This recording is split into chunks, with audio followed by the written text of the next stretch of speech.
अस्सलाम वालेकुम गाइस, कैसे हो आप सब। उम्मीद है कि सब ठीक ठाक होंगे और मज़े से शेर ड्रामा देख रहे होंगे। तो आज हम करेंगे एपिसोड 11 की बात। तो सबसे पहला सीन और सबसे फ़नी सीन था नबील का। ड्रामा देख के यही सोचती हूँ कि नबील को इतना सीरियस कैरेक्टर देने की क्या ज़रूरत थी। यहाँ पे वो अपने भाई से बात करता है कि मैं अपना मुँह छुपा के घर पर बैठा हुआ हूँ और आप सबको पता है कि इसने मुँह क्यों छुपाया हुआ है। सारा इसका बिजनेस जो है वो अभी खतरे में है क्योंकि मैनेजर संभाल रहा है, तो इसको मतलब टेंशन हो रही है कि मेरा सब कुछ खत्म हो जाएगा, ऐसे तो मैं घर पे बैठा रह जाऊंगा। ये भाई इसका बड़ा ही समझदार होता है, वो इसको समझाता है कि भाई किसी को किसी की नहीं पड़ी है, तुम बाहर निकलो, लोगों को फेस करो, अपना बिजनेस संभालो। जब से इसकी लड़की भाग गई थी अपनी शादी से, तब से ये अपने घर में मुंह छुपा के बैठा हुआ है।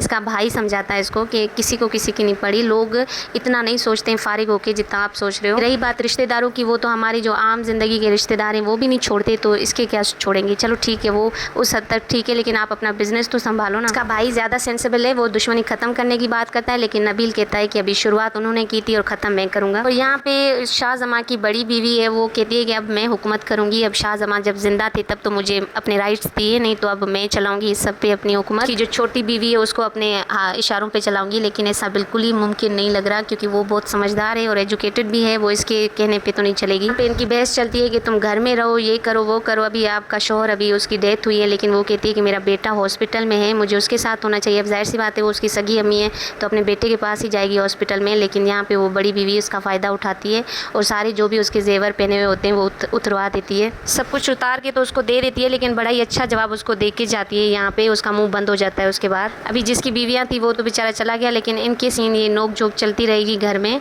और हो सकता है कि बड़ी बीवी जो है वो इसकी दुश्मन बन जाए आगे चल के, क्योंकि उसके दिल में बहुत कुछ है, जहर भरा हुआ। उसके बाद हॉस्पिटल का सीन आता है, जो डॉक्टर से बात कर रहे होते हैं बदर खान, और जो उसकी शेर की माँ है तमीना, वो दोनों बात कर रहे होते हैं कि आखिर शेर को हुआ क्या है। हाँ, डॉक्टर इनको समझाता है कि शेर के दिमाग पे कैसे असर हुआ है, और यहाँ तक तो मुझे सीरियस लग रहा था, मुझे लगा वाकई डॉक्टर बहुत अच्छे हैं, लेकिन अभी आगे जो होने वाला है वो देखें। अच्छा, यहाँ पे डॉक्टर का फ़ायदा उठाते हुए बदर जमा एक खेल खेलता है, उसको एक बड़ी ऑफ़र देता है और बोलता है कि ना तुम शेर को मार दो यहीं पे हॉस्पिटल में। उसके बाद थोड़ा सोचने के बाद डॉक्टर भी इस बात को मान जाता है और 3 डोज देगा शेर को, जिसकी वजह से वो मर जाएगा। यहाँ तक उसको मारने की बात की थी। ये मुझे सबसे ज़्यादा जो विलन है ना वो अच्छा लग रहा है, क्योंकि बदर जमा की एक्टिंग जो है वो बहुत ही अच्छी है। जैसा उसका कैरेक्टर है, मैं वैसे विलन के जो है सीन वो मैं नहीं देखती हूँ ड्रामे में, लेकिन इसके मुझे देखने पड़ रहे हैं क्योंकि ये बहुत अच्छी एक्टिंग कर रहा है। मतलब किसी को शक भी नहीं होने दे रहा है, दुख में भी शामिल हो रहा है, खुशी में भी शामिल हो रहा है, पता ही नहीं चल रहा है, सारे मतलब इमोशन से वो शो कर रहा है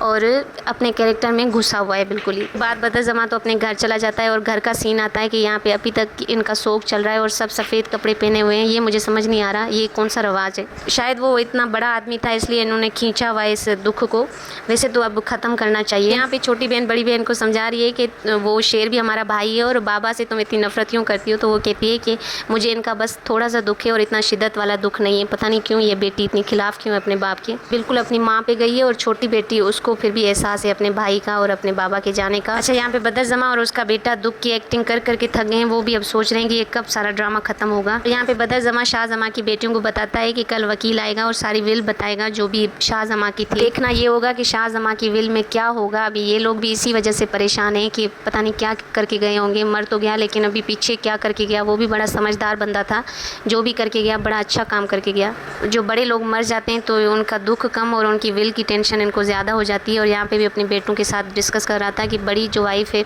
वो तो चलो इतनी समझदार नहीं है, लेकिन छोटी जो है उससे हमें डरना चाहिए, वो सब समझ जाएगी। ये लोग कह रहे हैं कि शेर को मारने के लिए डॉक्टर राज़ी हो गया है और कल 11 बजे उसको मतलब 3 डोज देगा, जिसकी वजह से उसका बीपी जो है वो शूटअप हो जाएगा और वो मर जाएगा।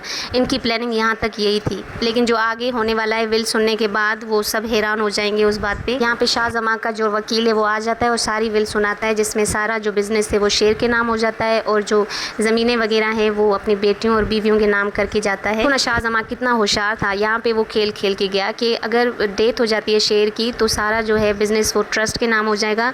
तो यहाँ पे चाचा जो बदर जमा है वो इतने ख्वाब सजा के बैठा हुआ था, उसको ख्याल आया कि अगर मैं शेर को मार डालूंगा तो सारा बिज़नेस फिर भी मुझे नहीं मिलेगा, वो चला जाएगा। और बड़ी बीवी वो भी बहुत मतलब बेचारी परेशान हो गई कि ज़िंदा रहते हुए तो मुझे अपने राइट्स नहीं दिए, लेकिन मरने के बाद भी सिर्फ ज़मीनें जो है वो मेरे नाम करके गया, बाकी सारा बिज़नेस अपनी छोटी वाइफ और अपने बेटे के नाम करके गया है। यहाँ पे बदर जमा की शक्ल देखने वाली है कि इतनी प्लानिंग करने के बाद भी, इतने मर्डर करने के बाद भी ये सुनने को मिल रहा है। अपने भाई का खून कर दिया उसके बाद भी इसको कुछ भी नहीं मिलने वाला है, तो इसने अपनी प्लानिंग जो है वो चेंज कर दी कि शेर जमा को अब हम मारेंगे नहीं। अपने बेटे को बोलता है कि तुम जल्दी से डॉक्टर को फ़ोन करके बोल दो कि शेर को डोज नहीं देना है। शायद बहुत देर हो चुकी है और डॉक्टर इनकी कॉल पिक नहीं करता है, वो अपना काम कर चुका होता है। अभी आगे देखेंगे कि क्या शेर मर जाएगा या पागल हो जाएगा, वो आगे चल के हमें पता चलेगा। ना तो हमें पता है कि मरेगा नहीं, जाहिर सी बात है पागल ही होगा, लेकिन इनकी ये प्लानिंग नहीं थी, इनको बस मारना था उसे।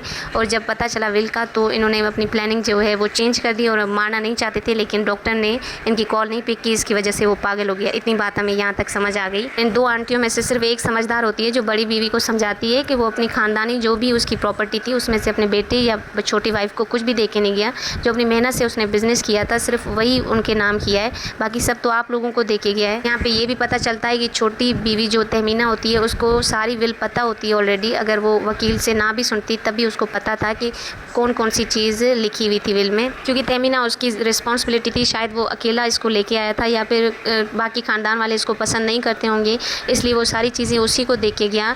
और वो उसको समझदार भी समझता था कि सब कुछ संभाल लेगी। ये चाचा बड़ा ही समझदार था, उसको मतलब ये भी पता था कि एक ना एक दिन मैं मर जाऊँगा और मेरे अपने ही मेरा मर्डर करेंगे। इसको पहले से ही मतलब अंदाज़ा था इस बात का, इसलिए उसने बड़ी अच्छी तरीके से अपनी विल बना के रखी हुई थी। उसको ये भी पता होगा या फिर अंदाज़ा होगा कि मुझे अगर मार देंगे तो क्या मेरे बेटे को छोड़ेंगे, तो वो ऐसा काम करके गया कि इसके बेटे को भी कोई मार ना सके, क्योंकि सारी प्रॉपर्टी वो ट्रस्ट के नाम हो जाएगी उसके बाद। यहाँ पे डॉक्टर, जैसे कि मैंने आपको बताया कि डॉक्टर ने कॉल नहीं देखी और क्या किया कि उसने डोज जो है वो दे दिया पूरे 11 बजे जैसे वो टाइम बताया हुआ था।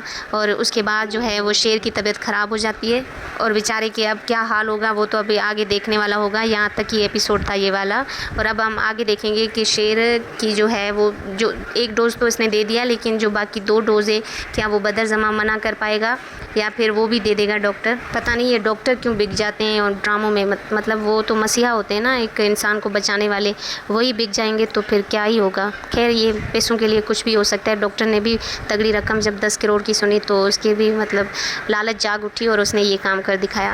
और पिछले 2 एपिसोड से जो फजर है वो ज़ाहिर ही नहीं हो रही है, पता नहीं कहाँ है, उसको पता ही नहीं है कि इतना कुछ हो गया, या फिर जाहिर सी बात है वो शेर ने उसकी बहुत हेल्प की थी, अगर उसको पता चलेगा तो उसको भी दुख होगा। और इस एपिसोड में बस यहीं तक था। अब आप लोगों का फेवरेट सीन कौन सा था आप लोग ज़रूर बताइएगा कमेंट बॉक्स में। आगे देखना बहुत ही इंटरेस्टिंग होगा कि शेर क्या करता है और उसके साथ क्या होता है हॉस्पिटल में और वो कैसे पागल होता है। अगर यहाँ तक आप लोगों ने वीडियो देख लिए तो प्लीज़ लाइक कर दें और शेयर कर दें। अगर और भी आपको रिव्यू चाहिए इस ड्रामे के तो मेरे जो चैनल है उसको सब्सक्राइब कर दें। अच्छा, आगे जो देखने वाला है वो प्रोमो में दिखाएंगे कि शेर को बांधा हुआ है हॉस्पिटल में।